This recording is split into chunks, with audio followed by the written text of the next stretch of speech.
যেই বিএনপি বাকশালী সংবিধানের প্রতি প্রেম দেখাবে, তার শহীদ জিয়ার ছবিটা সামনে এনে বলতে হবে যে এই বাকশালী সংবিধান তো জিয়াউর রহমানই ছুঁড়ে মারছিল।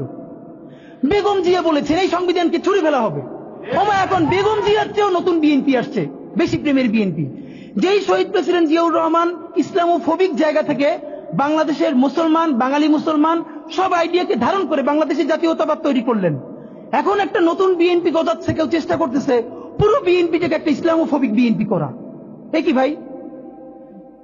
ইসলামোফোবিক বিএনপি সে কোথায় যাবে? সে কি দিল্লি যাইতে চায়? আমাকে আমাদের বিএনপির এক আপা টকশোতে বলল, আমসি তিনি লজ্জায় মরে যান, একটা মেয়ে কিভাবে এরকম একজনের বাসার সামনে বকাঝকা করতে পারে, তার মেয়ের সামনে তিনি এখনো যদি ধমক দেন মেয়ে কান্না করে ফেলবে, আর তার মেয়ের বয়সী মেয়েরা রাস্তায় এসে তারপর এরকম গালিগালাজ করতেছে একজন বয়োবৃদ্ধ মানুষকে।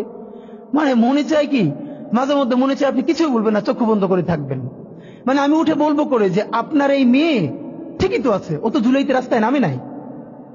যেই মেয়ে গালিগালাজ করে ও তো জুলাইতে নাইমে ওর ঘর সংসার হারানোর পালা হয়েছে। একটা মেয়ের স্টেটমেন্ট দেখছেন, একটা মেয়ে বলতেছে যে আমি তো ইন্টার ফেল, টাইনে টুইনে পাস করছি, আমি কোটা মোটা দিয়ে কি করব?